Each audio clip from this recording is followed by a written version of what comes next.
Olá pessoal, bem-vindos a mais um podcast, mais um episódio do nosso podcast da DTR, que é o nosso podcast voltado para a gestão pública. E hoje nós vamos abordar um tema importantíssimo nessa área da gestão pública, que é a arrecadação tributária municipal. Aquela brincadeira, sem dinheiro a gente não tem como pagar as políticas públicas. E hoje, um convidado especial, de antemão já agradeço a disponibilidade, né, por aceitar nosso convite, o professor Antônio Veras. Muito obrigado, professor, pela presença. Satisfação é toda nossa. O professor Antônio Veras é contador público, especialista em direito público, é advogado, é docente e hoje comanda a Secretaria Municipal de Receita e Fiscalização Urbanística de São José de Ribamar. Do município de São José de Ribamar, que está se destacando aí no Maranhão, né, pelo trabalho que está sendo desenvolvido nessa área de arrecadação tributária.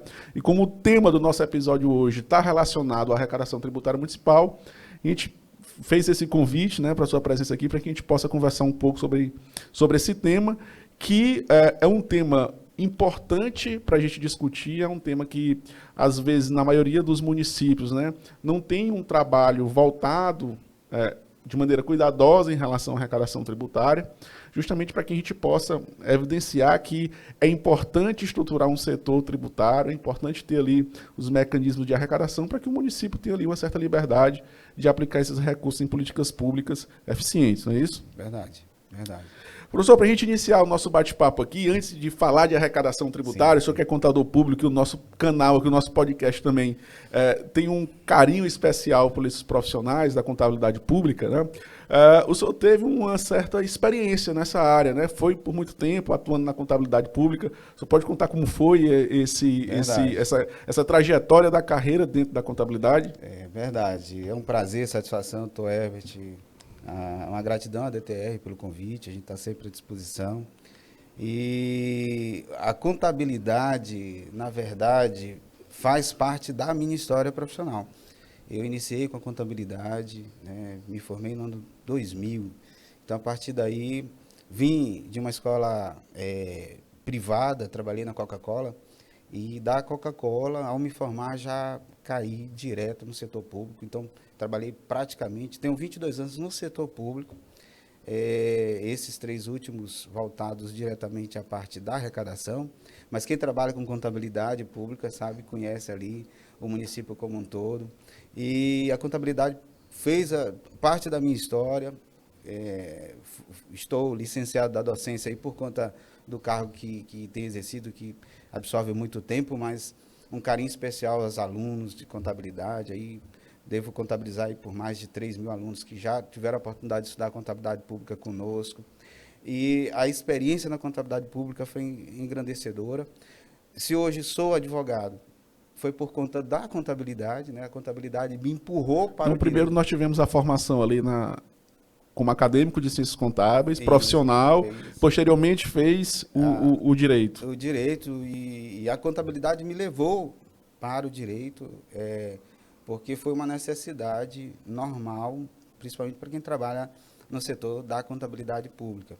E a experiência, ela foi tão valiosa que eu não decidi entrar para a docência assim que iniciei o trabalho, após formatura. Eu passei praticamente aí 10, 15 anos no mercado e trouxe para a sala de aula a experiência de 10, 15 anos trabalhando com contabilidade pública.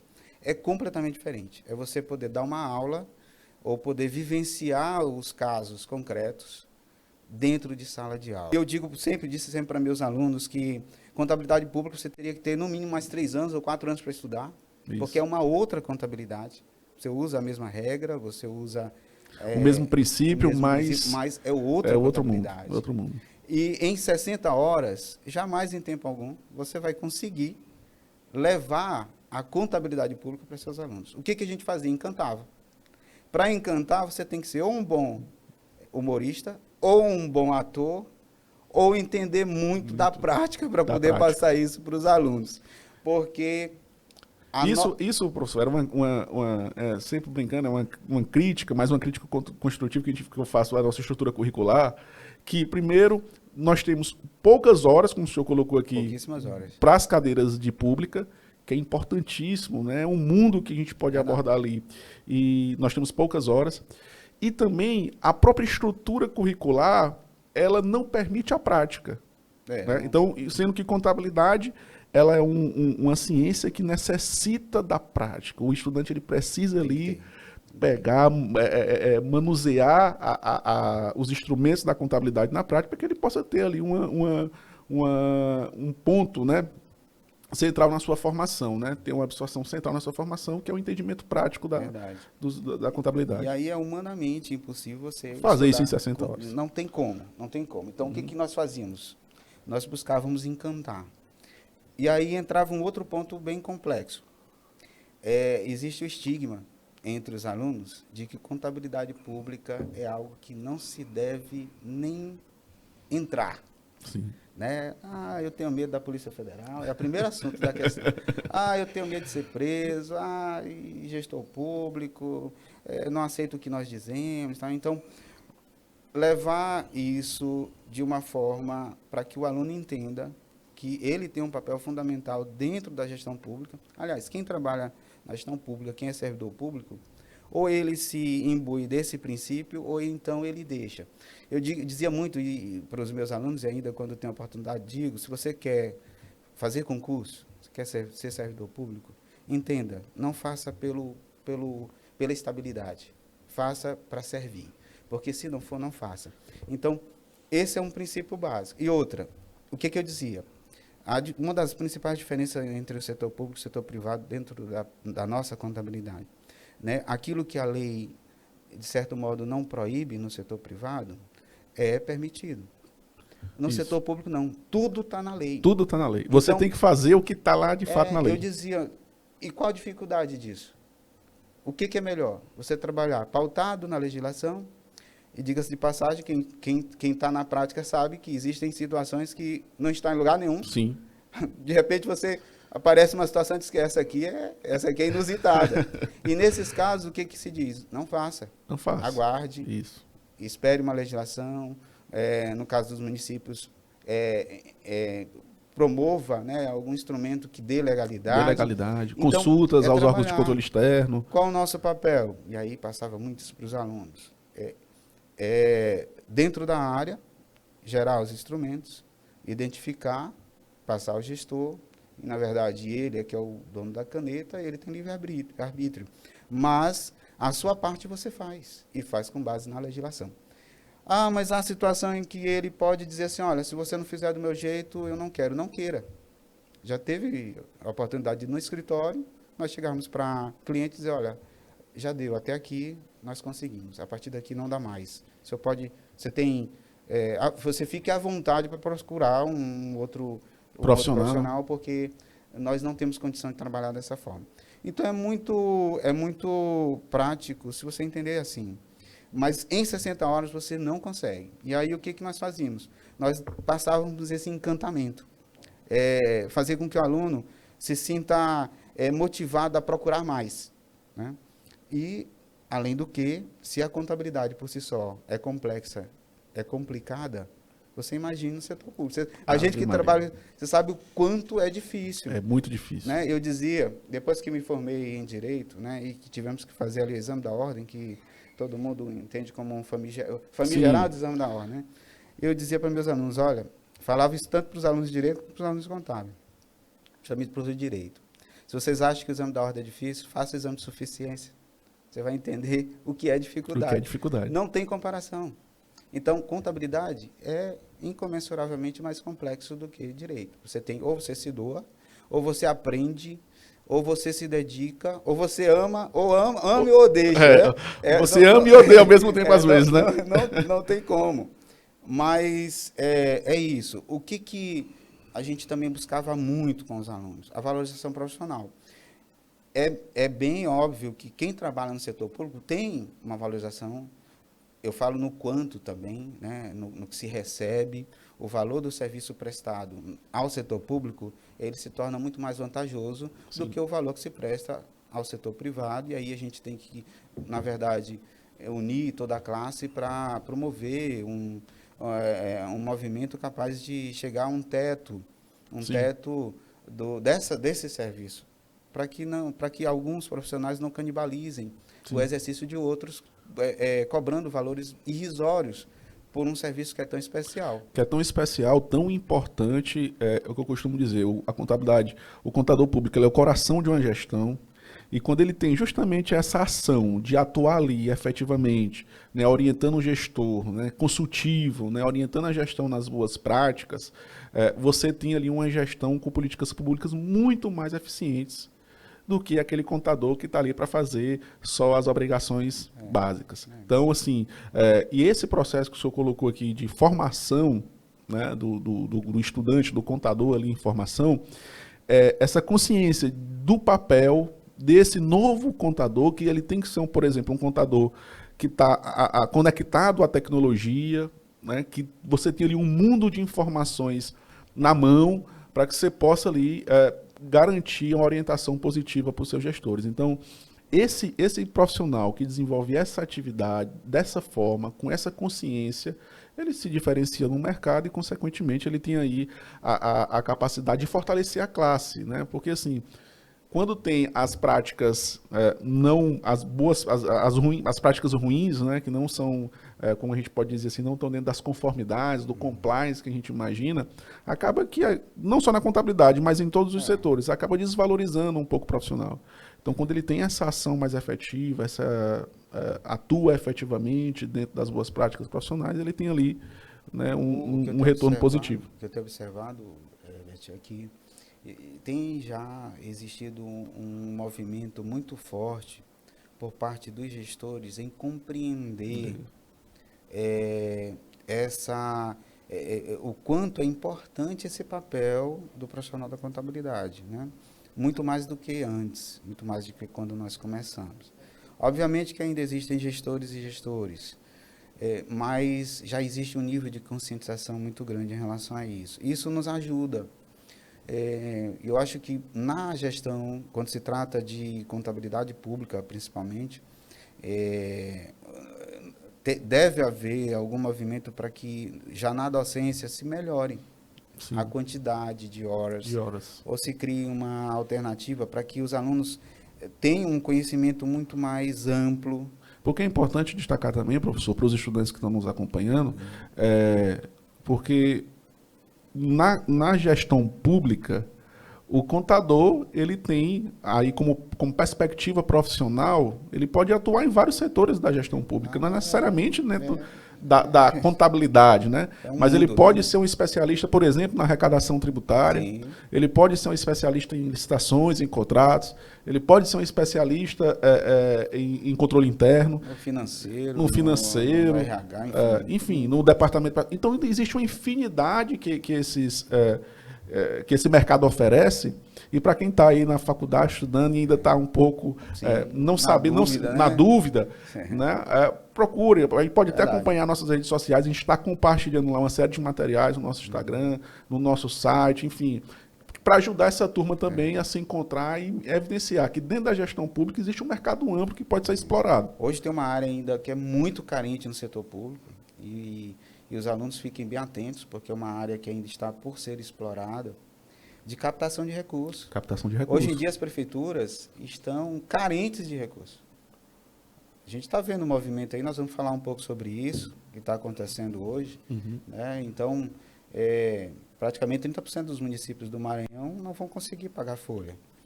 Falta recurso. Então, captação de recurso é uma área que nas prefeituras ainda é muito carente. A parte de patrimônio.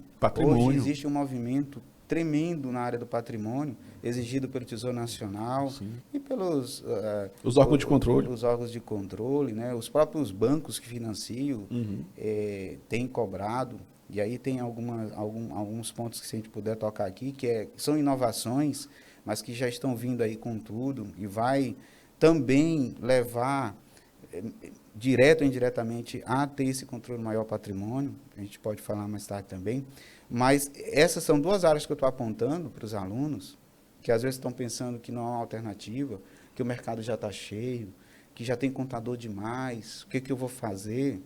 Primeiro, no setor público nós estamos precisando de profissionais. Sim. É fato.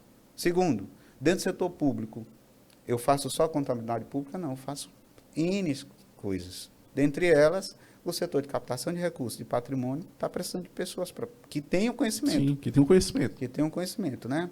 E assim, a gente, pelo menos, como minha escola foi no setor privado, e eu emprego isso diretamente no setor público, a minha dinâmica de trabalho é similar ao do setor privado. Então, a gente, inclusive, na hora de trazer alguém para trabalhar, nós não buscamos apenas alguém que entenda muito do assunto, mas alguém que tenha a capacidade de também ensinar e aprender, né? Então, não é só um especialista na área, mas alguém que realmente possa produzir e trazer essa experiência.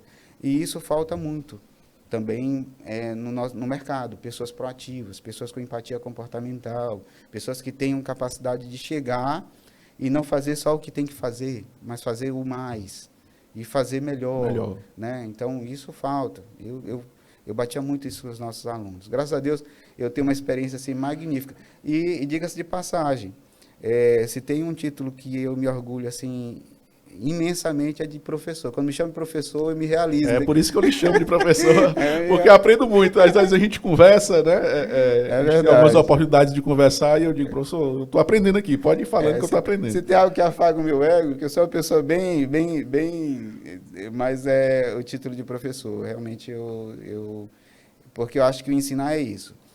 Por isso que eu não quis partir direto para a docência. Eu disse, não, eu vou para a prática, trazer a entender e trazer para a sala de aula. Então, sempre era uma festa a nossa aula por conta disso. Por conta disso, isso é muito interessante. Levar a prática na contabilidade é sempre o caminho. Inclusive, nós tivemos, professor, uma experiência em uma faculdade, né? A gente tentou levar uma prática lá nas suas aulas. Eu sou prova disso. A gente levou a prova, levou o sistema, fizemos uns lançamentos lá, foi bem interessante. E, de fato, isso movimenta a estudantada para entender na prática ali como é que funciona a contabilidade pública. Professor, beleza. Tivemos essa experiência na contabilidade, andamos pela docência, né? Inclusive, os estudantes aí tivemos uma aula agora aqui de quais são os caminhos que a gente tem pela contabilidade pública. E o senhor teve esse desafio que foi, agora, saiu ali do corpo técnico, da contabilidade, do coração, né? E passou a ser um gestor.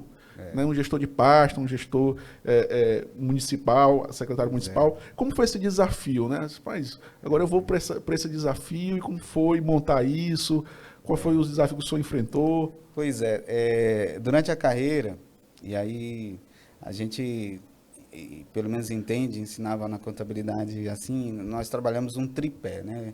Esse tripé, ele compõe, no meu entendimento, todo o estudo, né? Os alunos poderiam... a gente partia por base desse grande tripé dentro da contabilidade. Primeiro, o planejamento. Então, eu passei pelo planejamento. Né? Então, importantíssimo, dica-se de passagem. Planejamento, a base. De orçamento. É a base então, da gestão. É o planejamento. Enfim, planejamento. Depois, a execução. É o pesado, né? É o dia a dia, é aquilo que os estagiários às vezes não entendem. Chega no escritório, eles perguntam logo onde é que fica o sistema para a gente utilizar, né? Aí a gente diz assim, não, o sistema são aquelas pastas, aqueles documentos, aquelas notas fiscais ali. Você primeiro vai ter que aprender a ler os documentos para depois partir para sistema. Então, a execução, que é pesada, é que você só vai aprender fazendo. E o terceiro, o controle. Então, eu também trabalhei no controle durante um bom tempo. Olha, contador, mas trabalhei no controle quando estive em São Luís, né? Lá nós éramos responsáveis pela prestação de conta do município de São Luís durante 8 anos, então 32 unidades gestoras. É uma estrutura grande demais, né? O Fundo Municipal de Saúde com um movimento do tamanho de Imperatriz. Né? Então, foi uma experiência muito grandiosa. E agora, na gestão tributária, na gestão da arrecadação, especificamente, e é um outro mundo. São mundos dentro da gestão pública. Da gestão pública que você pode simplesmente aí enveredar e ganhar asas. Na gestão da arrecadação, aí você tem que ter alguns tinos e tem que ter algumas jogadas. É um jogo de estratégia, é um jogo de xadrez, né? Porque arrecadar não é fácil. Mas a gente não deve ficar apenas nessa afirmativa. Não é fácil, mas tem soluções. E aí as soluções nós encontramos de várias formas.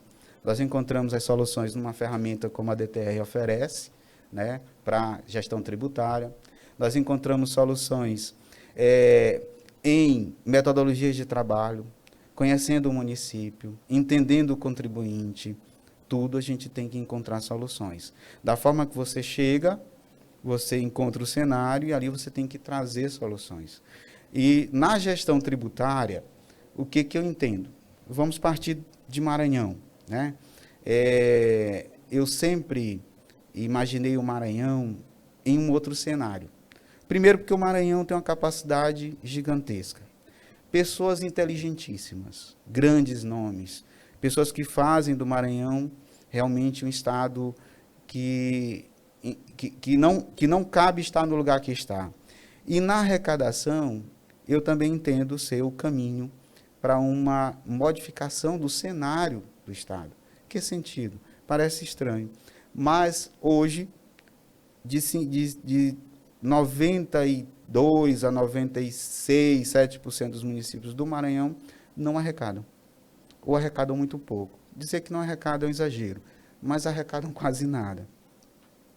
E isso, além de infringir o artigo 11 da LRF, porque o artigo 11 ele determina que tem que haver arrecadação, sob pena de crime de responsabilidade, ele não gera uma certa suficiência financeira que o município precisa. Assim como essa proporcionalidade de não arrecadar, assim como a questão da não arrecadação dos municípios, há proporcionalmente a situação de que essa mesma quantidade de municípios dependem exclusivamente do FPM. É diretamente proporcional. Isso é um problema porque, inclusive, agora nós tivemos aí a queda do repasse do FPM, isso compromete toda a estrutura do município, né? As políticas públicas ali estão comprometidas. Então, daí a gente reforça a importância de ter uma estrutura tributária, né? de cobrança. Tem que ter. E aí entra a mágica do negócio. Como cobrar? De que forma cobrar um município que não tem uma cultura tributária? Não tem uma experiência do tributar? Onde, quando o prefeito fala em tributar, ele já perde 50% dos votos. Votos. Assim é o entendimento. Esse é um problema. Esse é o entendimento. Esse é o entendimento. O senhor já antecipou, mas eu ia colocar, porque nós temos municípios que são municípios pequenos, a maioria deles, e é uma realidade brasileira, não é só aqui do Maranhão, nem do Nordeste, é uma realidade brasileira. E quando se monta uma estrutura tributária, muitos gestores têm a preocupação, eita meu Deus, vixe Maria. Nunca ninguém cobrou. Nunca ninguém cobrou. Eu vou cobrar. Como é que meu eleitor não vai votar mais em mim? Então, eu não prometi isso na campanha, né, de cobrar. Eu não prometi isso na campanha. Então, como desarmar essa bomba, né? Pensar em desarmar essa bomba da cobrança. Aí a gente traz algumas alternativas, né? Quais as alternativas? Bem, se você for depender do FPM, vai ficar na situação que está. Quem tem que ajudar? O contribuinte. O contribuinte ajuda de várias formas, né? Como? Dentre elas, o tributo. A outra, preservando o patrimônio, porque a gente sabe também que isso não acontece na maioria dos municípios. Sim, sim. Né? Você entrega um patrimônio, um equipamento hoje, amanhã. Então, tem que modificar essa cultura também nos contribuintes. Mas partir dos maiores para os menores. Primeira regra, né? A regra do decrescente, né? Do decrescente, do maior para o menor, né? E como isso? Não tem nenhum município que não tenha ali bancos, cartórios, não tenha ali torres, não tenha uma praça da matriz, uma rua do comércio. Então, partir dos maiores para os menores. Essa é uma regra. Segundo, ter um cadastro higienizado. E esse é um dos maiores problemas, levando em conta que o segredo, o coração da arrecadação, se o coração de uma gestão é a contabilidade, o coração de uma arrecadação é o cadastro. Se o cadastro não for saneado, você vai fazer muito pouco ou quase nada. Higienizado, que eu digo, com informações que possa te dar condições para cobrar e cobrar justo. Porque, além disso tudo, você tem que usar algumas regras. Justiça fiscal, nem mais e nem menos. É só a gente observar que determinados órgãos arrecadadores, aí, União, enfim, se você paga R$1 a menos para a Receita Federal do Brasil, por exemplo, tu cai no relatório lá de restrições. De restrições, isso. Agora, se tu pagar 100 mil a mais... caladinho tá, caladinho fica. Problema seu, né? Ninguém mandou você pagar mais. No caso da justiça fiscal, que a gente fala, é o seguinte, você pagou a mais, O próprio órgão tem que ter o controle e a organização para te devolver o que pagou a mais. Mas é pagar é cobrar o justo. Aí, então, nem mais nem menos. Dentro disso também, celeridade processual. Então, os órgãos têm que estar imbuídos de trabalhar uma celeridade processual, porque o que o contribuinte quer? O que o empresário quer? Ele quer a vida dele resolvida, e resolvida rápida. Por incrível que pareça, em qualquer município, o menorzinho que seja, o empresário que está lá, ele não se nega a pagar. Ele só não quer ficar dependendo de alguém que fica amarrando, que não passa o processo para frente, que não dá resolutividade. Ele quer o problema dele resolvido. E não quer precisar sentar com o secretário, com o prefeito, com o governador, para poder o problema dele ser resolvido. Sim. Então, se o problema dele for resolvido, ele paga o imposto tranquilamente. Porque, no meu entendimento, e aí a gente é bem conservador nessa parte, liberal na economia e conservador nos costumes, meio liberal na economia, no sentido de que o Estado não pode atrapalhar o contribuinte. A atividade econômica. Não pode. Então, se você não pode ajudar, que não atrapalhe. Que não atrapalhe. E essa dinâmica a gente aplica muito bem na secretaria. Olha, se não for para ajudar, não vamos atrapalhar. É jargão que a gente repete lá, é um mantra. É um mantra que a gente repete Criou na uma secretaria. Cultura, né? É, se não for para ajudar. Inclusive, tu já estiveste na secretaria, não, né? Eu vou te convidar para andar lá. Uhum. Na parte superior, onde tem a área de trabalho dos servidores, nós colocamos ali um banner virado para eles com essa frase. Se não for para atrapalhar, ou se não for para ajudar, não atrapalhe. Isso legal. É virado para os servidores. Para os servidores. Legal. Então, por quê? Porque é um mantra. Então, a gestão pública não pode atrapalhar. Tem que ajudar. Se o nosso trabalho é servir, então nós não podemos atrapalhar. Burocracia vai existir? Vai, porque a burocracia faz parte do processo. Sim. Mas nós conseguimos desburocratizar com legalismo. Não é fácil, mas a gente consegue. Aí tem Foi um processo difícil, professor? Não é fácil, porque é uma mudança. Houve resistência, muita resistência. Quebra de paradigmas, algumas situações assim. Mas, como é bom e como dá resultado, mais fácil. O resultado, ele grita mais alto, né? Então, é mais fácil você mudar de um Fusca para uma Ferrari, né, do que o contrário. Do que o contrário, exatamente. Então, embora você não consiga andar com a Ferrari aqui dentro da ilha, porque você vai acabar com a frente, enfim. Mas é melhor andar de Fusca. Mas, assim, é muito mais fácil. Vou mudar o exemplo, né? É muito mais cômodo você andar com um carro automático do que passando marcha. Tem gente que ainda gosta, porque diz que sente a emoção. Eu não sinto, não. Eu prefiro mesmo. Tem uns motoristas ruins que eu conheço, inclusive, estão aqui nessa sala, então, não sabe mais andar de carro manual, não. Então, como você facilita na questão da desburocratização, você motiva esse crescimento, as pessoas. Então, hoje, o São José de Ribamar, ela está crescendo numa velocidade gigantesca, porque além dos incentivos fiscais, que é uma das bases do negócio, é ter incentivos fiscais, e, obviamente, incentivos fiscais, conforme a lei, sem criar ali uma guerra fiscal com os municípios vizinhos, mas ter incentivos fiscais capazes de incentivar. Então, além do incentivo fiscal, além da celeridade processual, que é o teu processo chegar, ter data para entrar, ter prazo para ser resolvido. Então, hoje a gente está licenciando ali obras em 15 dias. É coisa de louco. É rápido. As construtoras estão todas vindo para dentro de São José de Ribamar. Tem uma grande construtora que diz o seguinte: olha, eu estou deixando de investir no Ceará, no Piauí, e vou investir aqui. Por quê? Porque eu te dou incentivo fiscal dando desconto, né? E São José de Ribamar dá 40% de desconto em cota única do IPTU. É o maior desconto do Brasil. Eu tive uma reunião agora em Fortaleza com 22 estados, 32 municípios, então a gente sentou, conversou muito. Não tem nenhum município que dá um desconto desse.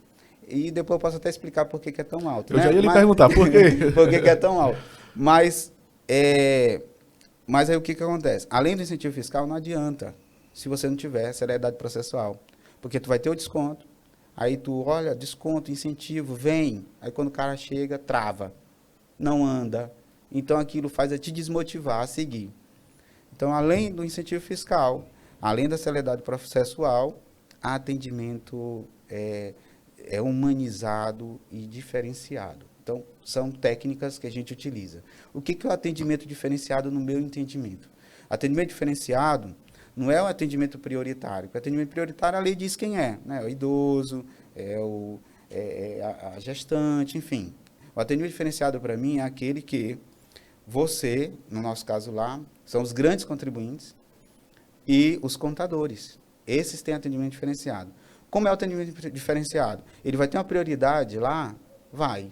Mas na hora que ele sentar para ser atendido pelo servidor, o servidor é alguém que sabe o que ele quer e vai falar na língua dele. Então, se é um contador que chega, na hora que ele chega lá para ser atendido, que vai atender um contador, que tem a experiência que ele tem.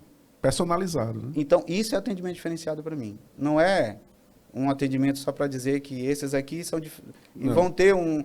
Não é um cartão... Né? É oferecer ali um atendimento de acordo com a necessidade de quem está ali batendo na porta. Então, esse é o atendimento diferenciado. A gente tem isso para os grandes contribuintes. Que show de bola. E para os contadores. Então, essa dinâmica foi desde o início. Aí você me diz assim, por que atendimento diferenciado aos grandes contribuintes? Aí eu vou te explicar. Né? Eu, como trabalhava em São Luís, e lá, quem tinha que manter o município adimplente era a nossa equipe, né? Comandada por mim. Então, tu sabe que é uma tarefa fácil, né? Uhum. Deixar um município com 15 CNPJs... 15 CNPJs ok, né? Sempre em dias. É uma tarefa muito fácil, principalmente a certidão negativa de débito da Receita Ave Federal. Maria. Então, com todas as obrigações pagas. Então, loucura, né? E aí, certa feita, nós precisávamos liberar a certidão, porque dependia de liberação de recursos, contratação com o governo federal, e tinha que fazer o famigerado agendamento, né? Aí, 15 dias para ser atendido, e tal, rapaz, nesse dia, agoniado, e a gestão cobrando, o prefeito cobrando. Aí eu fui lá, pedi para falar com o nosso colega, na época, delegado, e desabafei. Disse, olha, é o seguinte, São Luís é a cidade que paga o maior valor para vocês aqui. O maior volume, a gente pagava assim, em torno de 10, 15 milhões por mês de previdência para a Receita, né? Então, nós somos o maior contribuinte. Não faz sentido a gente chegar aqui e ter que ficar nessa fila esperando. É ilógico isso. Eu sou o teu maior contribuinte. E se tu me resolve o problema, amanhã eu estou aqui, te trago outro e te trago mais receita. Então, eu tenho um atendimento diferenciado para o grande contribuinte porque ele me traz um volume grande. E se eu resolvo o problema dele, ele amanhã traz mais. E assim sucessivamente. É muito óbvio isso. Mas, infelizmente, a maioria das receitas tributárias não pensam assim.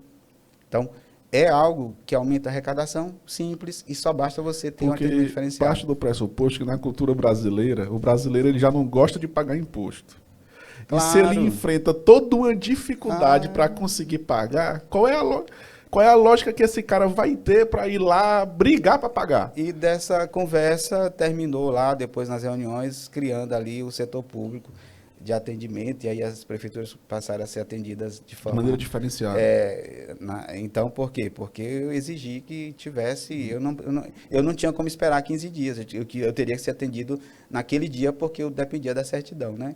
Tem até uma história engraçada nesse dia, rapaz, olha só a confusão. Eu fui atendido e, graças a Deus, resolvi o problema da certidão. Só que quando eu cheguei ali no canto da Fabril, estacionei meu carro em frente ali o Elefantinho, né? Sim. E, na verdade, eu procurei um local para estacionar, agoniado, precisando resolver isso, dor de cabeça. E aí Flanelinha disse, não, só pode botar aqui. Eu disse, não posso botar aqui, que aqui em frente ao prédio. Não se preocupe não, aqui esse pessoal não sai agora e tal. Rapaz, quando eu resolvi ir lá, desci com a certidão na mão, filha da vida, encontrei meu carro em cima do guincho. Da prefeitura. Resolvendo o problema da prefeitura, a prefeitura levou o carro. Sendo guinchado pelo carro. Rapaz, nesse dia aí eu pensei, parei, refleti, disse, não, meu Deus, mas tudo bem, quem mandou eu que estou errado mesmo. Deixa que eu depois vai para lá, eu pago e tiro o carro de lá, mas pelo menos eu resolvi o problema. Aconteceu esse fato inusitado. Mas, assim, esse atendimento diferenciado ele é importantíssimo. E as prefeituras têm que ter esse atendimento diferenciado para grandes contribuintes. Observa que os bancos fazem isso, né? Os bancos têm um atendimento diferenciado, né? Não é discriminando, não há uma discriminação. Não. É apenas... É uma estratégia de arrecadação. De negócio, né? E os contadores. Por que os contadores, né? Os contadores... obviamente, nós somos contadores e entendemos como é que funciona o trabalho, né, a dedicação, o sofrimento que é dos profissionais nas receitas. E a gente sabe que as receitas são o campo de trabalho da grande maioria dos colegas. Então, nós entendemos que eles também têm que ter um atendimento diferenciado e, principalmente, por 3 grandes fatores também. Primeiro, são eles que abrem as empresas.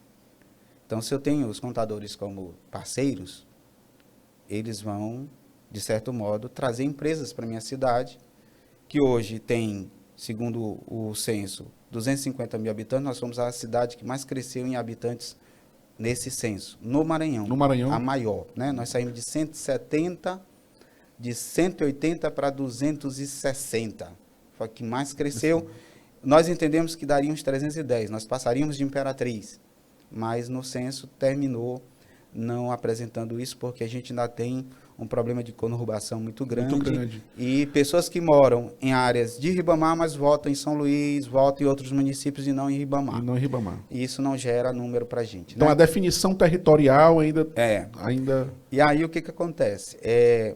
Essa questão dos contadores, eles abrem as empresas. Então, se eu tenho 260 mil pessoas e tenho 4 mil empregos comissionados, eu jamais vou conseguir colocar 260 mil dentro de 4. O que eu tenho que fazer? Trazer empresas para dentro do município. Porque trazendo empresas para dentro do município, eu vou trazer emprego e renda, que é o que as pessoas precisam para poder sobreviver. Não é Bolsa Família, não é isso, não é aquela, não é nada, é trabalho. As pessoas precisam de emprego, de trabalho. É emprego e renda que liberta o homem, né? Então, esse é o primeiro passo para os contadores. Por que a gente tem esse carinho especial? Porque eles abrem as empresas. E nós tínhamos uma reclamação gigantesca em relação a isso dos contadores. Quando eu cheguei lá, os contadores, quando alguém dizia, olha, eu vou abrir empresa em São José de Ribamar, o contador, Deus me livre, não abre em qualquer lugar. Se quiser, eu vou abrir lá em Balsas para você, mas eu não abro em Ribamar. E nós conseguimos, de certo modo, quebrar esse paradigma com o quê? Atendimento diferenciado, celeridade processual. Precisa melhorar? Óbvio. É um processo. E é dinâmica. Esse é um ponto. O outro ponto, são eles que emitem os DANs. Quem emite a maioria dos DANs são os contadores. Como é que eu não vou ter esses caras como meus colegas?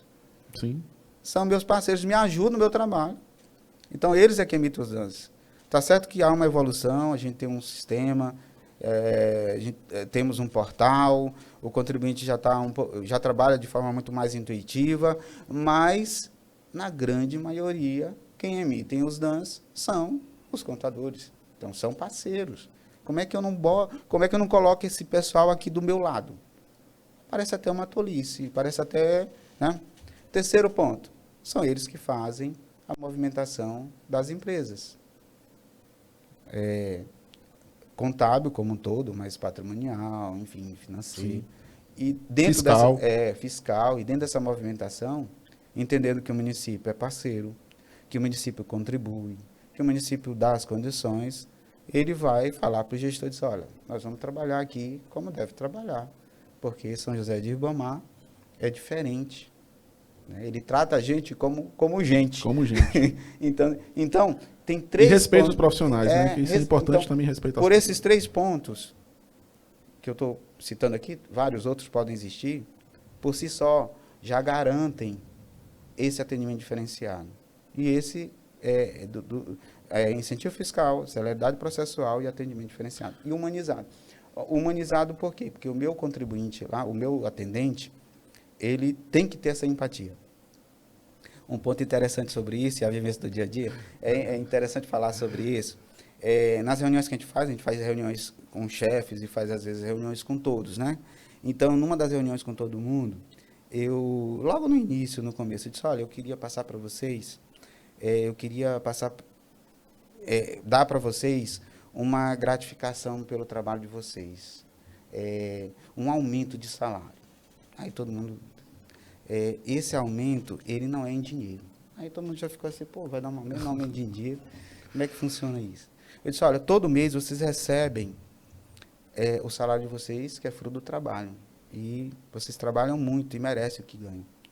Mas tem um salário que vocês recebem e que vocês nem percebem. E que é muito maior do que esse que cai na conta de vocês. Aí fica todo mundo sem entender, né? É o salário da gratidão. Quando você atende alguém bem e que essa pessoa tem um problema dele resolvido e que diz, olha, isso tem perturbado minha cabeça há anos. Deus te pague. Olha, o que você fez para mim é imenso, é grandioso. Aquilo quando você se arrupia por conta da energia que foi emanada por aquela pessoa a você, isso é capaz de te salvar de um câncer. É capaz de te livrar de um câncer. É capaz de te sarar de diversas formas. Então, esse salário, às vezes, o servidor não observa. Quando ele se coloca no lugar e resolve o problema, ele está aquele problema resolvido e parece estranho, porque é a sua obrigação, mas não é o que a gente vê no dia a dia. Então, quando o contribuinte vira para você, e já aconteceu de pessoas chorarem, meu Deus, você resolveu o meu problema, eu resolvi. Então, a gratidão que é emanada por forma de energia, naquele momento não tem salário no mundo que pague. E às vezes a gente não entende isso, não compreende. E isso é verdade. Só quem tem essa intuição por energia, pelo espiritual, sabe disso. E nós passamos isso para eles.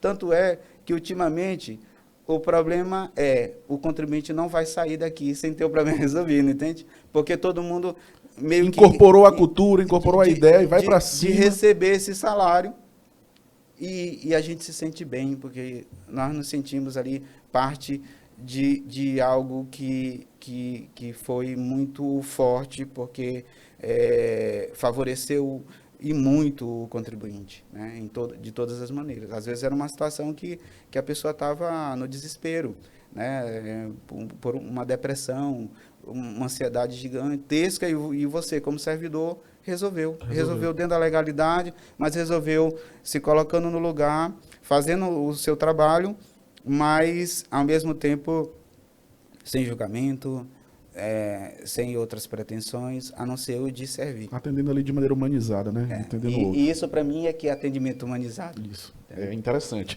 E esses seus relatos aqui, professor, eu fiquei aqui encantado, porque a gente consegue perceber a importância que as ações que nós temos dentro da gestão pública impactam a vida da população em geral, né? Porque, observa, esses arranjos que foram feitos dentro da secretaria, a questão da organização dos processos, do atendimento personalizado, isso impactou o próprio, colocou o aumento da quantidade de empresas dentro do município, a geração de emprego e renda, a própria arrecadação municipal.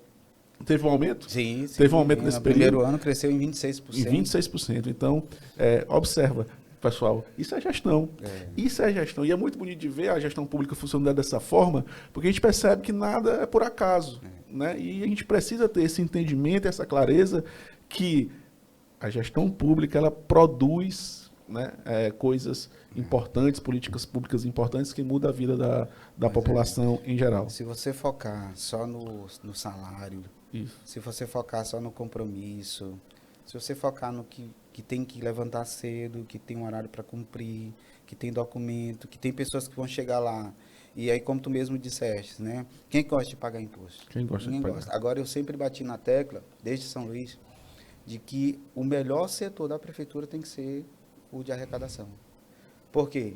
Porque nós vamos meter a mão no teu bolso legalmente, né? Sim. Diga-se, vamos fazer isso de forma muito legal, mas você vai sair satisfeito, porque teu problema foi resolvido, porque pelo menos tu foste muito bem recebido.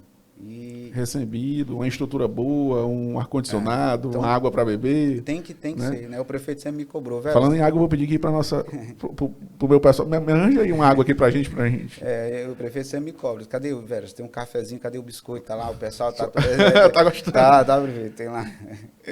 Um abraço, doutor Júlio, um grande prefeito. Tem nos ensinado um abraço, prefeito. A gente tem visto também a ação das políticas públicas lá, por isso que eu fiz questão de trazer o professor como representante também da gestão, né, para nos contar um pouco desses relatos e mostrar que a gente tem resultados positivos. Pode trazer água, obrigado. Rapaz, ela chega rápido, né? E, assim, nesse ponto ainda de entender o quanto os contadores são importantes, já que a gente está falando de gestão pública e voltada aos contadores, a presidente do conselho me pediu, na época, eu falei, olha, o contador tem atendimento diferenciado. Ela disse, mas eu não olhei um guichê. Eu disse, tem um guichê. Aí coloquei um guichê para atendimento de contadores. Ela disse, não, velho, mas é muito pouco. Um abraço aqui para a nossa grande Ana Lígia. amiga, Ana Lígia. E ela disse, não, velho, é muito pouco. Eu queria, assim, tipo uma sala aqui. Eu disse, Ana Lígia, aqui não é Tribunal de Contas, é uma estrutura gigantesca daquela. Mas eu vou fazer algo melhor para ti. Eu vou fazer algo inusitado, algo que não tem no Brasil. Nós vamos ser o primeiro do Brasil. É disso o quê, velho? Eu vou criar a primeira sala do contador virtual do Brasil. E assim nós fizemos. É uma sala onde o contador ele entra e lá ele tem acesso a todos os serviços do município para o que ele precisa, além dos demais, tanto federal como estadual. É uma sala realmente, onde ele utiliza de casa, do escritório. Né? Então, e de lá ele demanda, ele dá entrada, ele protocola, ele tudo de forma bem eletrônica. Foi uma ideia que foi nossa, ela possui decreto, já está regulamentada, mas que não foi feita para Ribamar apenas. É uma ideia que nós queremos que seja para todo o Brasil. Por quê? Porque nós entendemos que o contador ele precisa ter esse diferencial. E, no meu entendimento, isso é reconhecimento, que é uma das grandes bandeiras que a contabilidade até hoje briga. Muita gente fala, muita gente diz que reconhece, mas eu disse não. As ações são poucas, né? Não, eu disse como alguém da área, tenho que fazer algo de forma efetiva. E de forma efetiva foi criada a sala, primeira sala virtual contador do Brasil. Do Brasil. Muito legal, um projeto interessante. Lá ele entra pelo próprio site do município e tem todos os serviços. Os ícones, os serviços, tem o serviço de protocolo. Por lá ele consegue também falar com o setor tributário, com os setores ligados à área. Né? Obviamente que é uma página, ela está sempre em construção, a gente pediu por muito tempo para que entrassem, opinassem, para melhorar, e isso está em contínuo, né? Então tem coisa que ainda... contínuo desenvolvimento. Mas a página está no ar, funciona, então é uma página aí específica, né? Nós vamos participar do evento agora, quinta e amanhã. É a primeira convenção contábil do Estado do Maranhão. Primeiro Convencom, e lá a gente vai estar expondo também essa sala... sala digital, né? Legal, sala. É interessante essas ações da Secretaria, porque é uma espécie de prestar conta com as ações que estão sendo realizadas. Eu já participei de outros eventos que a Secretaria estava expondo, enfim, estava mostrando seu trabalho. E eu acho interessante que isso aproxima também da comunidade, né? Os trabalhos, e serve de exemplo. É o princípio da transparência, a gente está o tempo todo mostrando realmente para dar transparência. Dar transparência. Professor, nessas ações que foram desenvolvidas da arrecadação tributária, da gestão em si, nós tivemos um impacto aí no aumento da arrecadação, né? E como o município enxergou, né? Isso teve um impacto positivo, essa arrecadação, esse incremento na arrecadação, ele gerou políticas públicas, né, de infraestrutura, o desenvolvimento da educação, enfim. Como é que as outras áreas elas foram beneficiadas com esse trabalho dentro da arrecadação? Esse é o X da questão. E é o que pode, de repente, modificar o pensamento dos gestores no Maranhão inteiro. Quando nós conversamos com o prefeito sobre o trabalho e como seria, um dos pontos que nós tocamos foi isso. Qual é o grande segredo? Que não há segredo nenhum. À medida em que você arrecada, você tem que aplicar automaticamente. Esse é o segredo. Arrecadou, aplicou. E o Dr. Júlio fez isso com uma maestria gigante. Então, à medida que o recurso entrava, automaticamente ele era aplicado e você via, e era na infraestrutura, era mais dinheiro para a cultura, mais dinheiro para o social, mais dinheiro para todas as outras áreas. Dinheiro fruto da arrecadação, ou seja, dinheiro fruto de um trabalho nosso que foi só um facilitador, mas que quem é o grande investidor é o munícipe.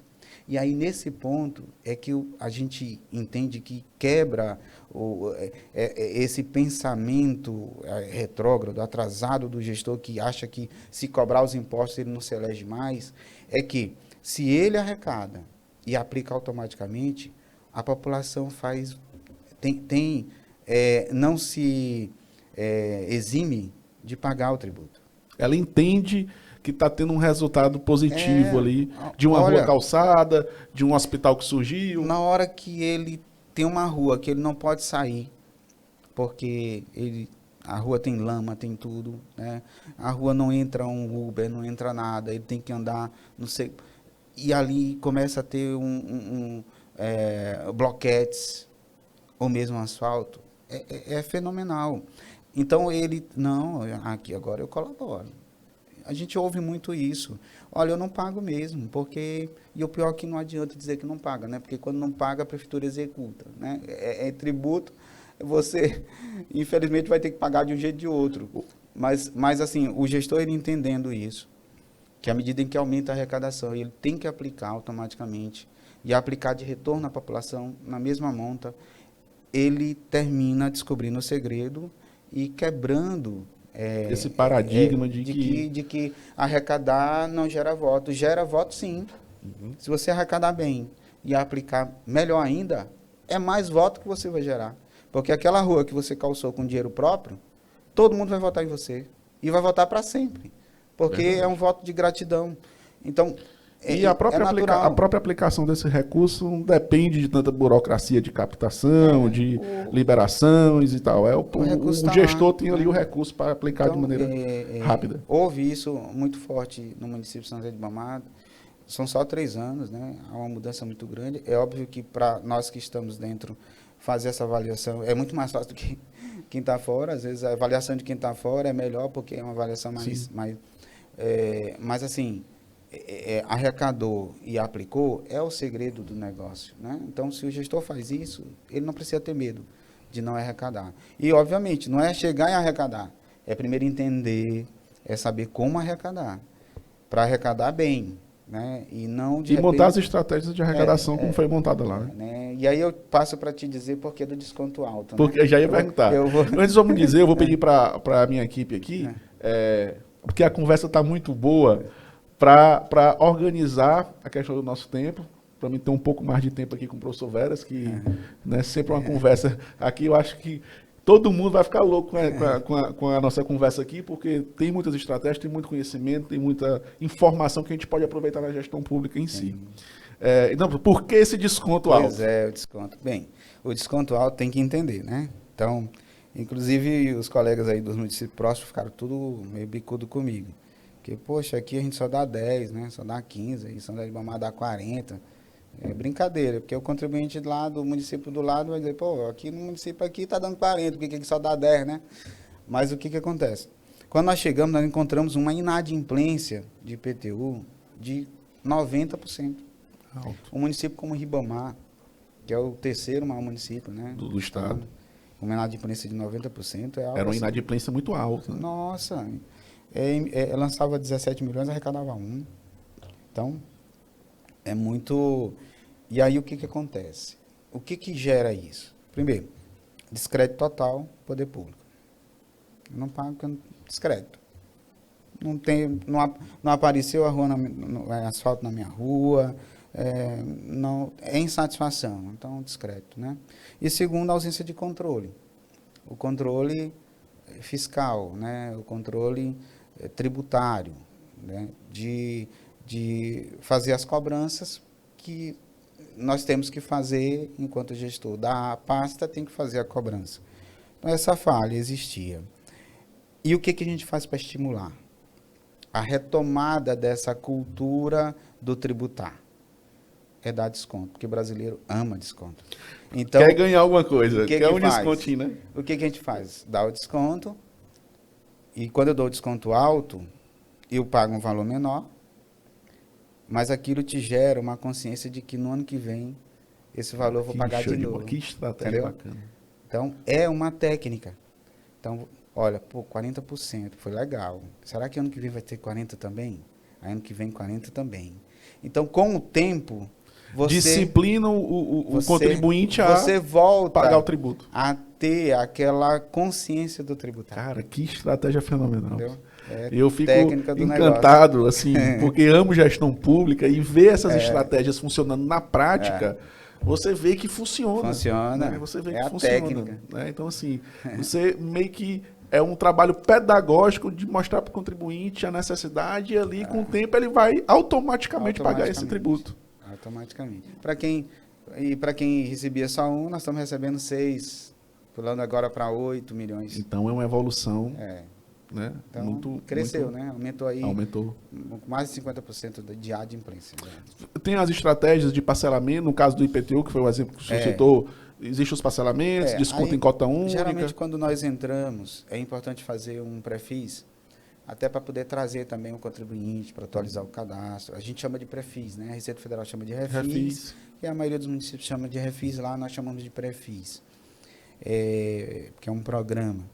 E aí foi feito no primeiro ano de gestão, isso também ajudou muito a melhorar a arrecadação, mas diante da crise, diante da situação que o país vive, e os prefeitos em geral são muito preocupados com a situação financeira dos municípios. Então, por isso também a gente tem que entender o lado do prefeito no não querer cobrar, porque ele já vê a necessidade que é tão grande do povo, que cobrar ainda de quem não tem é complicado.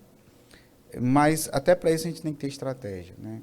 Alguém tem que ajudar, porque assim como muitos não podem, alguns podem, alguns têm como pagar, como tributar. E aí não vai ser porque uma grande maioria não pode, que a gente não vai cobrar dos que podem. Sim. Então que cobremos dos que podem.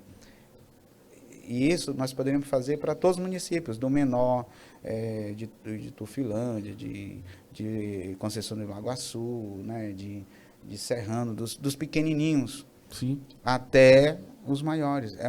Depende da estratégia que você consegue colocar para fomentar essa arrecadação. No primeiro momento vai ter choque, e outra, ainda tem um detalhe. A gestão ela é composta por 4 exercícios. Sim. Então, para cada exercício, você tem uma estratégia. Não é assim você chegar, agora, nesse ano, ano que vem, nós vamos startar aqui uma política de ação fiscal no ano de eleição. Aí complica. Né? Você tem que ter estratégias também no negócio. De ações de cada ano. É saber o ano certo de começar os processos. O ano certo de startar cada metodologia de negócio.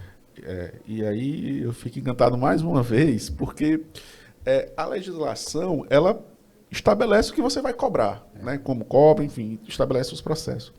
Mas permite que o gestor crie esses instrumentos estratégicos para você melhorar a arrecadação. Então, sim, é uma estrutura melhor, são processos mais rápidos, juntar a galera ali, criar uma cultura de bom atendimento, personalização de atendimento, e formas de cobrança, com desconto, com não desconto, enfim, com pedagogia de ensinar o contribuinte a pagar. Então, cara, isso é fenomenal, porque você tem estratégias que impactam ali. Olha só, não sei se vocês estão conseguindo compreender aqui como eu estou compreendendo. Mas essas ações que parecem ser simples, e elas vão acontecendo, professor, ao longo do tempo, né? E às vezes as pessoas de fora não conseguem perceber, mas essas ações, elas causam impacto na vida do cidadão que está ali no município. Porque a capacidade que o município tem de aumentar sua arrecadação e de garantir investimento, de garantir a implementação de políticas públicas que muda a realidade do local. E é a verdadeira política, tá? A política fiscal por excelência. Porque hoje se fala muito em política, se trata a política como amor, né? Sim. Então, a gente sabe que quando eu digo eu te amo, eu tenho que te amar muito. Muito. Então, quando eu falo em política, é política de verdade, não é politicagem. E essa é a verdadeira política, aquela que transforma, aquela que traz o bem-estar a quem necessita. E isso a gente pode fazer em todas as áreas. Eu descobri isso na prática agora. Imagina-se que a arrecadação é a única área onde você não consegue fazer política, mas você consegue fazer, e fazer bem, e fazer de forma satisfatória, com que o contribuinte se sinta satisfeito. Ninguém gosta de pagar imposto, ninguém quer pagar imposto. Se a gente pudesse, não pagava, né? Mas existem maneiras de você pagar, desde que você tenha uma contrapartida. Total, total. E a sua explanação hoje aqui ficou bem claro como é possível isso. Professor, um ponto também que eu queria até para os nossos internautas que estão nos acompanhando aqui no na nossa conversa, desenvolvimento tecnológico. O desenvolvimento tecnológico tem evoluído, nós temos aí novas bases de desenvolvimento que impactam a gestão pública como um todo. Sim. E a arrecadação tributária municipal ou a arrecadação tributária no geral também ela é impactada. Então a gente vê um avanço dos órgãos de controle externo dentro dos acompanhamentos em torno do desenvolvimento tecnológico. A própria Receita Federal, né, tem aprofundado muito essa questão da inteligência fiscal, enfim, do desenvolvimento tecnológico. E a gestão, como é que o senhor está vendo essa evolução nos fóruns de discussão com os secretários municipais de Receitas, de Finanças? Como é que vocês estão olhando, estão verificando essa questão do desenvolvimento tecnológico para arrecadação tributária? Como em qualquer outra área, a tecnologia é fundamental. Hoje, TI... Inclusive, se eu me permitir, deixa eu só fazer aqui uma publicidade. Nós temos aqui na DTR o Sistema Integrado de Arrecadação Municipal, que é um sistema tecnológico, né, com desenvolvimento tecnológico para otimizar os processos dentro da gestão pública municipal, né, na arrecadação tributária, enfim, com integração com Receita Federal, com integração com alguns órgãos de controle externo, com as redes bancárias, enfim. Então, para saber mais, acesse o nosso Instagram lá, que está lá bem explicado. Muito bom o sistema roda em vários municípios. E o grande forte da DTR é a praticidade. A simplicidade na utilização, né? E a efetividade. Então, às vezes você tem uma boa ferramenta, mas é muito complexa para utilizar. Ou às vezes você tem uma excelente ferramenta, mas ela não consegue ter as integrações necessárias. E a ferramenta da DTR, realmente, a gente que trabalha na área sabe como é que obrigado. Tá aprovado, né? Tá aprovado. Pô, com a chancela dessa, pessoal, pelo amor de Deus, né? Aprovado. Com a chancela dessa. Mas assim, olha, o Vitor lá do nosso comercial que está aqui assistindo, ó, já está esperando vocês aí para a gente implantar esse sistema, né, Vitor? Então, olha, sem tecnologia não funciona, tá? E um bom sistema é o primeiro passo, né? Não conseguimos trabalhar sem um bom sistema. O sistema, e um bom sistema é aquele que te dá as condições de trabalho, que consegue te emitir um DAN hoje, por exemplo, com o Pix. Nós lançamos o primeiro Pix na modalidade de cobrança, né? Já havia alguns municípios com o Pix na modalidade arrecadação, né? E aí na modalidade de cobrança. E é importante que saia assim, porque é um modelo, né, utilizado já, e todo mundo já utiliza. Tudo pago por boleto, né? Infelizmente, ainda tem municípios que trabalham ainda recebendo. Né? Então, tem que ser tudo no boleto, no DAN, né? No documento de arrecadação municipal. E que te dê todas as condições para você fazer prescrições, fazer as execuções necessárias na parte fiscal, na parte jurídica, que te dê condições para trabalhar o teu cadastro, né? Melhorar o cadastro, tanto na parte imobiliária como imobiliária. Enfim, um sistema que seja uma ferramenta boa para quem vai operacionalizar, mas aí, no meu entendimento, melhor ainda, ou 10 vezes melhor para quem vai usar, que é o contribuinte. Eu entendo que a melhor ferramenta, o melhor sistema tributário é aquele que o contribuinte acessa, encontra o que quer e resolve o seu problema, né? E nisso a gente tem que fazer uma ressalva: nem todos os sistemas possuem essa interface de tamanha usabilidade que o contribuinte chegue e encontre o que ele quer ali a olho nu, né? E isso gera arrecadação. É impressionante como uma ferramenta que é disponibilizada ao contribuinte gera receita. E muita receita. Eu até um tempo atrás, fiz uma pesquisa em vários municípios do Maranhão. Você quer pagar o imposto, não consegue. Se você não for lá no município, num determinado setor, falar com Dona Maria, você não consegue pagar o seu imposto. Não consegue. E, consequentemente, não consegue liberar uma certidão, não consegue nada. E isso é um absurdo. Hoje, o contribuinte, ele tem que chegar no portal do contribuinte e ali no rosto dele já encontrar tudo o que ele precisa. É o botão do IPTU, é o botão do ITBI, é o botão da taxa, tudo tem que estar ali de forma muito clara, porque isso gera receita.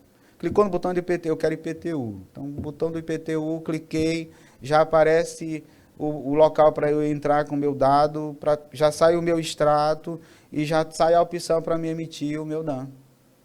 Eu não vou pagar tudo, eu vou parcelar, já tem a opção aqui para parcelamento. Quantas vezes você quer? Então, esse é o sistema que a gente precisa para poder o contribuinte não ter problema. E isso gera receita e gera muita receita. Então, em São José de Ribamar, o que nós fizemos? Nós criamos uma página. E aí, obviamente, a gente só linka, né? Sim. Então, uma página a gente linka. Mas na nossa página, nós criamos, porque Dr. Márcio, aí um abraço para ele, da nossa equipe, nosso adjunto, ele é o nota 10 no portal da Transparência de São Luís, né? O cara que idealizou o portal da Transparência de São Luís, é o nota 10 lá do portal, e é o que fez a nossa página também. Show. De Ribamar. Então, é o que idealizou a página, né? E aí, hoje o contribuinte chega e ele encontra o que ele quer. Ainda tem muita coisa para organizar? Tem. Mas hoje, pelo menos, o básico, o fundamental, o que é necessário, ele clica lá e encontra. Porque é isso que tem que ter. Uhum. O diálogo da tecnologia também entre os órgãos fiscalizadores, ou arrecadadores, ou órgãos de controle externo também, é importante, né, para que a gente tenha, para que se tenha a capacidade de acompanhamento da evolução da arrecadação tributária municipal, como também a própria estrutura de fiscalização. Então, hoje, como é que o senhor enxerga a experiência com as integrações, por exemplo, com a Receita Federal? A maioria dessas empresas, por exemplo, hoje nós temos uma grande quantidade de empresas no Simples Nacional, e aí, ali, informações geradas pela própria Receita. Então, o município hoje, ele há essa integração, há esse olhar para fiscalizar essas empresas, por exemplo? Eu entendo, viu, Herbert, que a integração com essas outras fazendas, no caso a Receita Federal, ou outros órgãos de controle, é tão necessária quanto a minha emissão de DAN. Sim. Hoje. É fundamental. Né? Infelizmente, alguns sistemas ainda não integram. Né? O LIA é LIA, né? CIA. É CIA. O CIA. É o CIA. Sistema Integrado de Arrecadação. Já está integrado lá com a Receita. CIA. É integrado com a Receita. Mas alguns sistemas não são. Isso gera uma dificuldade.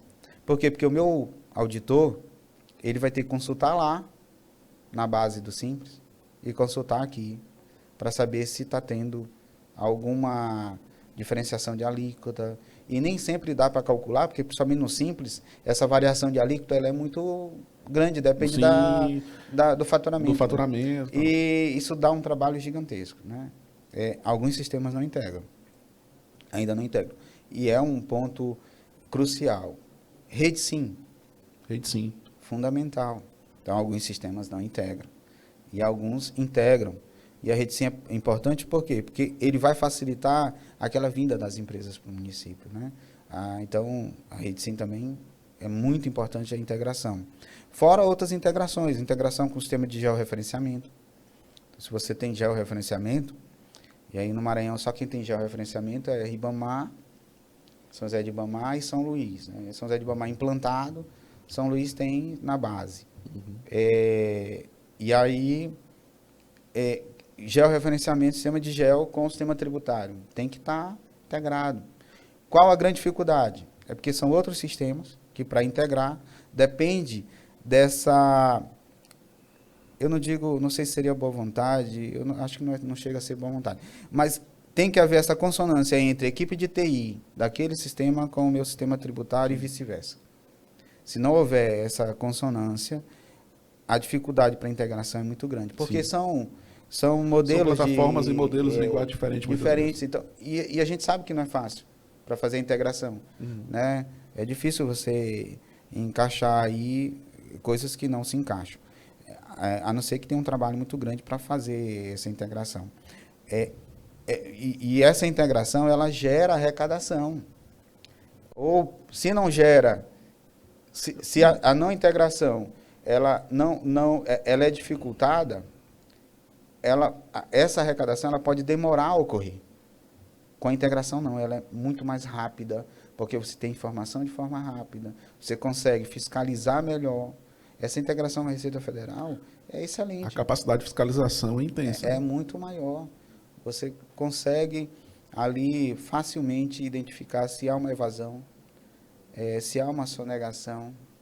Dá para você conseguir visualizar, né?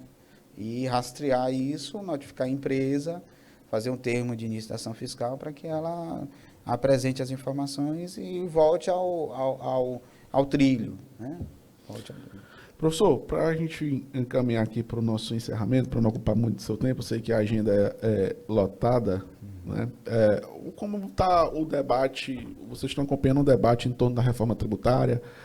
Vai haver um impacto direto nos municípios ou a arrecadação não terá tanto impacto nesse sentido? Como é que o senhor está enxergando esse debate? Olha, o que acontece? Nós que somos estudiosos assim, da matéria, a gente sempre, quando fala em reforma tributária, o que nos vem à mente nunca se pensa nos municípios. Onde é que tudo acontece? No município. Né? Onde é que estão os eleitores? No município. Onde é que há a maior cobrança? No município. É que está lá do lado da casa do prefeito. Mas, no entanto, quando se fala em reforma tributária ou repartição de receitas, sempre quem fica com a maior parte é a União. A Lei Complementar 45, que já passou e vai para o Senado, ela, mais uma vez, vem sacrificar os municípios, principalmente no quesito ISS. O IVA, né, ele vai melhorar, ele vai facilitar, mas em vários aspectos, pelos levantamentos que têm sido feitos, para quem está já na área há muito tempo, observa-se que um dos impostos que mais vai ter digamos assim, um impacto é o ISS. E de quem é o ISS? Do município. Então, o ICMS também, mas o ICMS não vai ter tanto impacto quanto o ISS. E o ISS é uma das maiores receitas que o município tem, ou pelo menos na grande maioria onde deveria ter. Lá o nosso ITBI hoje está muito alto porque o volume de transferência de titularidade é gigante dentro de Ribamar, construções, as grandes construtoras estão lá dentro. Então, o nosso volume de ITBI é muito alto. Só a título de exemplo, semana passada nós recebemos um ITBI de mais de 840 mil reais, um ITBI. Né? Então, quase R$1 milhão. Quase R$1 milhão. É um grande empreendimento que vai ser feito ali no Araçagi. Então, a construção civil lá está a todo vapor. Mas o ISS é um dos pontos que talvez, e aí, diante a gente participou muito de eventos do Simplifica Já, que é um movimento que trabalha a Lei Complementar 46 e não a 45, sim, porque o Simplifica, Simplifica, agora não sei se o nome é esse, me fugiu. Ele já vê o município na repartição um pouco mais favorecido, né? Não sei se vai passar a 45, que deve passar, tudo indica que deve passar. E a gente aguarda como vai ser esse impacto. Mas entendo que mais uma vez, quem vai ser mais impactado são os municípios. Penalizados. E a gente já vê esse problema hoje. Hoje, o que está acontecendo? Né? Com a queda do FPM, os municípios estão tendo que mendigar recursos para a União. Será que é isso que eles querem?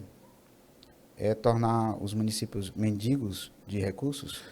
Isso é um problema grave, né? Porque até... E aí a arrecadação própria no mundo vai dar jeito.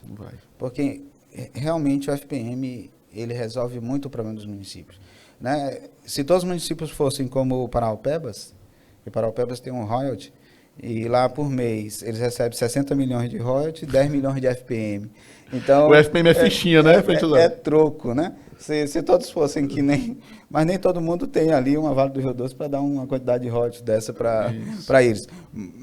E aí, nesse ponto, a arrecadação própria, também São Paulo tem uma arrecadação própria gigante, mas São Paulo é uma gigante. E a maioria dos municípios não consegue ter recurso suficiente para manter. E diante da reforma tributária, diante dos impactos que a gente está observando, eu creio que, mais uma vez, os municípios serão os mais impactados. E, mais uma vez, os prefeitos vão ter que mendigar para a União recursos para poder sobreviver, infelizmente. Infelizmente. É uma pena. Professor, está chegando ao fim aqui nossa conversa. Rapaz, o que é bom passa rápido. Agradecer também aqui a equipe por ter conseguido aí organizar para a gente poder ter esse papo mais longo. Foi um papo aqui muito enriquecedor. Eu tenho certeza que quem está acompanhando a gente aqui ficou encantado. Como é possível a gente fazer estratégias dentro da estrutura de arrecadação tributária municipal que impactam o aumento da arrecadação, mas que garantem na ponta uma política pública de eficiência. Então, isso é bonito de ver a gestão pública funcionando. Professor Veras, eu vou deixar aqui, primeiro, lhe agradecer pela disponibilidade, por ter nos dado essa aula aqui, como é possível a gente fazer a diferença na gestão pública, na arrecadação tributária municipal.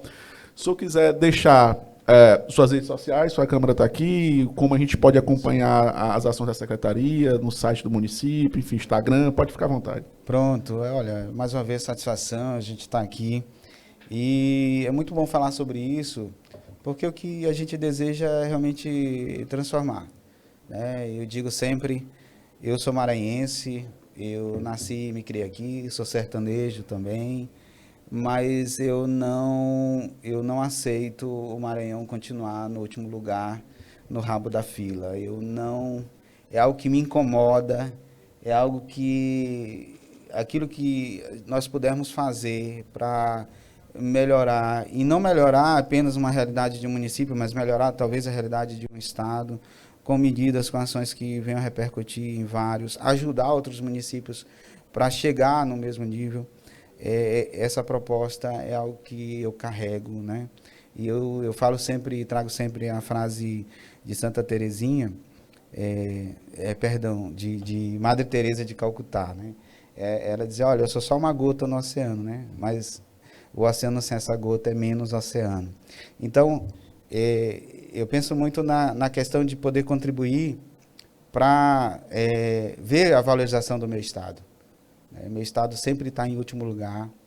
Nós tivemos aí vários gestores que passaram com a ideia de transformação e a gente ainda não encontrou, não se encaixou, não chegou no lugar que o Maranhão realmente merece.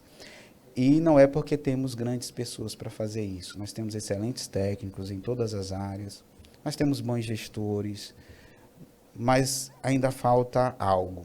E a gente precisa descobrir como resolver essa carência para mudar o estado do Maranhão. O estado do Maranhão não merece estar no lugar que está. E é um trabalho que a gente faz, e faz com muita simplicidade, com muita humildade. Eu agradeço muito aos meus alunos, que me ensinaram muito também, a todos os gestores, deixo aqui um abraço a Dr. Júlio, pela confiança, prefeito de São José de Ribamar, né, a tantos outros gestores dos quais a gente já teve a oportunidade de trabalhar, aos nossos sócios, né, nós também temos nosso trabalho lá fora, e tantas pessoas que contribuem para que esse processo de construção ele ocorra, né? Quem quiser me acompanhar nas redes sociais, eu estou no Instagram, Antônio J. Averas, né, @AntônioJAveras, e estou à disposição. Quando precisar, eu estou sempre à disposição para o que precisar. Pronto, é sempre um prazer, professor. Então, sigam aí o professor Veras, né, nos deu essa aula hoje aqui, e siga a gente também nas redes sociais, segue lá a DTR nas redes sociais, @DTR Informática, lá no Instagram, uma série de material, atualização, postagem, também lá no nosso site, www.adtrinformatica.com.br. Me segue também nas redes sociais, @Herbert Salles, estou compartilhando umas coisas lá, professor, de contabilidade. Pronto. Certo? Então, muito obrigado, pessoal, até o próximo episódio. Valeu, gratidão.